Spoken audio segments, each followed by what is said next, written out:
बंगाल की पवित्र भूमि में स्थित तारापीठ मंदिर सदियों से रहस्यों और तांत्रिक साधनाओं के लिए प्रसिद्ध रहा है। कहते हैं वहां का श्मशान सिर्फ मृत आत्माओं का स्थान नहीं बल्कि शक्तियों का द्वार भी है। एक रात जब घड़ी ने तीसरे पहर का संकेत दिया, चारों ओर घना अंधकार छाया हुआ था। उसी समय एक तांत्रिक उस श्मशान में पहुंचा। उसके मन में भक्ति नहीं बल्कि अहंकार और लालच भरा हुआ था। वह चाहता था कि मां तारा उसकी इच्छा के अनुसार काम करें।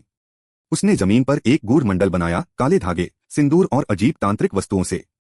फिर उसने जोर जोर से मंत्रों का उच्चारण शुरू किया। जैसे जैसे उसकी आवाज तेज होती गई, वातावरण बदलने लगा। श्मशान की बुझी चिताएं अचानक जल उठीं।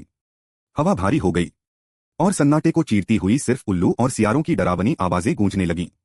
तभी धरती हल्के हल्के कांपने लगी और अचानक राख के ढेर से एक दिव्य भयावह आकृति प्रकट हुई। नीले रंग की देह, 3 प्रज्वलित नेत्र, गले में खोपड़ियों की माला। यह स्वयं मां तारा थीं। तांत्रिक का घमंड पल भर में डर में बदल गया, लेकिन फिर भी उसने कांपती आवाज में कहा, मुझे शक्ति दो। मां तारा की आंखों में क्रोध चमक उठा।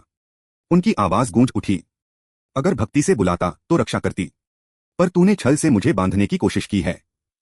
अब तेरा अंत निश्चित है। इतना सुनते ही समय जैसे थम गया। अगले ही क्षण तांत्रिक वहीं पत्थर की मूर्ति बन गया।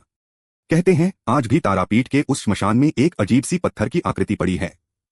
लोग उसे देखते हैं और धीमी आवाज में कहते हैं, ये वही तांत्रिक है। कहानी अच्छी लगे तो सब्सक्राइब और लाइक करना।